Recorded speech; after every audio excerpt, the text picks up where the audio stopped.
Tuhan Allah berfirman, tidak baik kalau manusia itu seorang diri saja. Aku akan menjadikan penolong baginya yang sepadan dengan dia. Lalu Tuhan Allah membentuk dari tanah segala binatang hutan dan yang wabah. Terima kasih ya Tuhan atas segala penyertaan dan bimbingan kepada kami semua dari pagi hingga saat ini. Dan Tuhan, sekarang kami akan mulai dengan kegiatan belajar mengajar kami. Kiranya Engkau memberkati kami dari awal pertengahan hingga boleh berakhir dengan baik. Hanya inilah doa dan permohonan kami yang kami sampaikan kepadamu lewat perantaraan Kristus Tuhan kami. Amin. Atau yang sering kita sebut dengan talenta. Talenta. Sekarang hari ini kita masuk dengan sub baru, yaitu kesetaraan laki-laki dan perempuan. Ya. Kesetaraan laki-laki dan perempuan.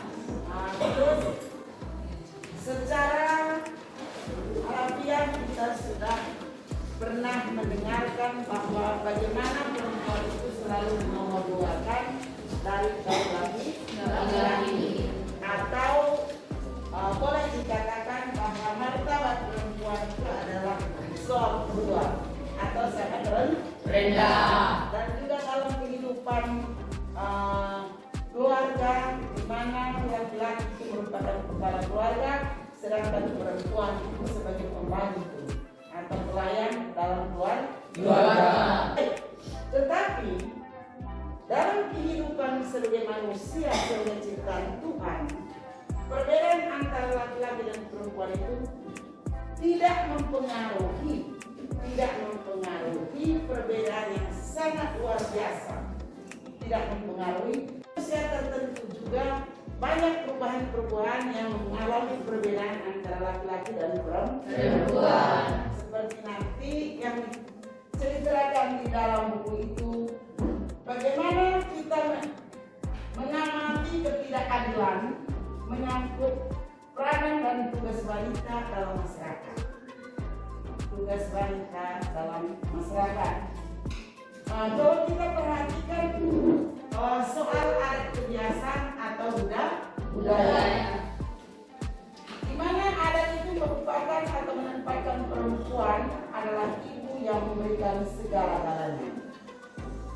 Terus sementara pria adalah kepala rumah tangga yang diidentikan dengan seorang kepala perang penguasa atas keluarga. Dalam kehidupan keluarga tanpa laki-laki, maka keluarga itu pasti diremehkan oleh orang lain. Tapi kehadiran laki-laki, sekecil apapun kehadiran laki-laki itu, maka keluarga itu memiliki satu kekuatan, penghargaan, penghormatan dari orang lain. Terus kalau di dalam lembaga, suatu lembaga pendidikan atau lembaga apa saja, baik di lembaga negeri ataupun di swasta, di mana perempuan dan laki-laki itu adalah sama.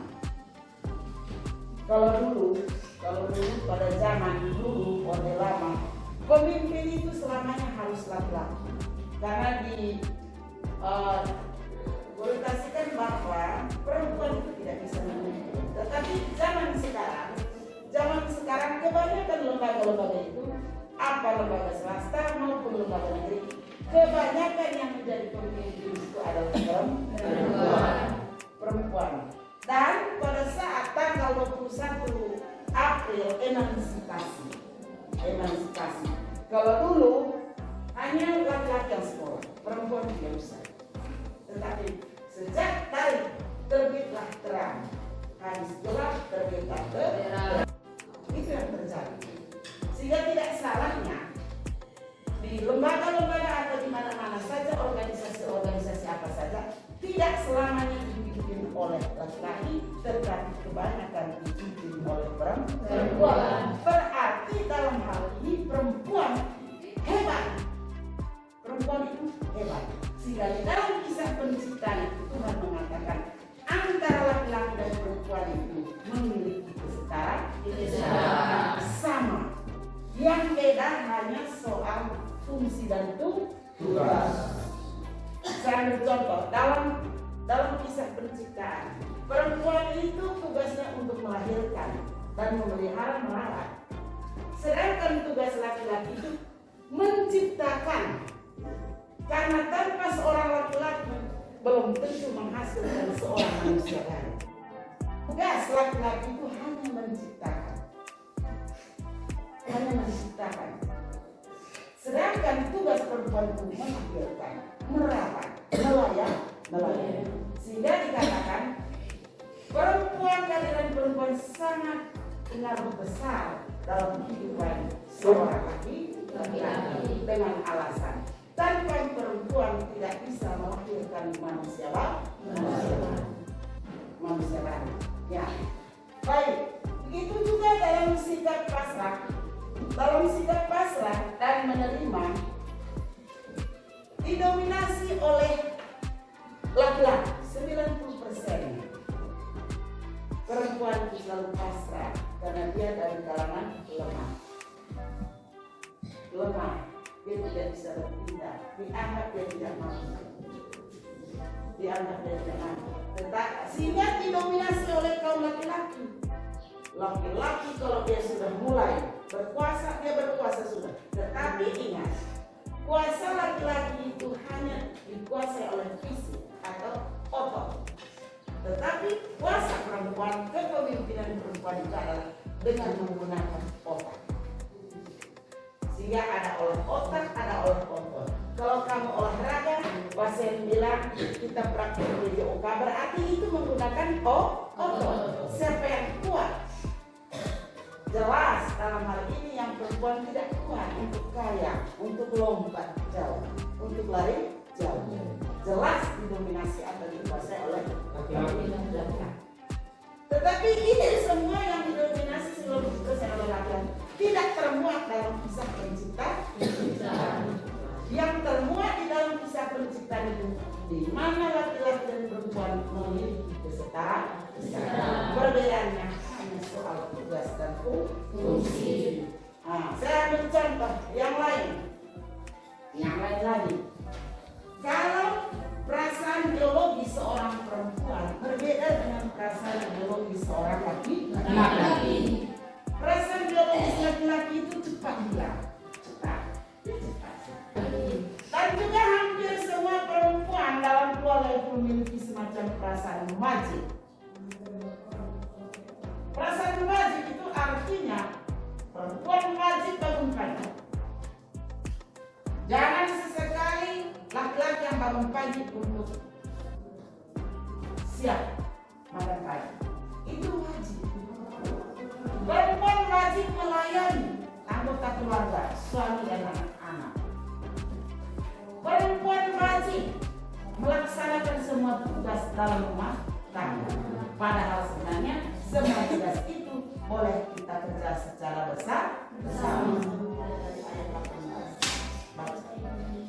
Sampai dengan 23.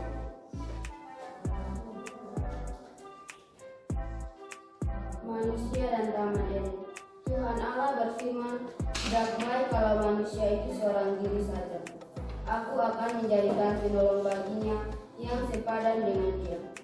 Lalu Tuhan Allah membentuk dari tanah segala binatang hutan dan segala burung di udara. Dibawanyalah semuanya kepada manusia itu untuk melihat bagaimana ia menamainya. Dan seperti nama yang diberikan manusia itu kepada tiap-tiap makhluk yang hidup, demikianlah nanti nama makhluk itu.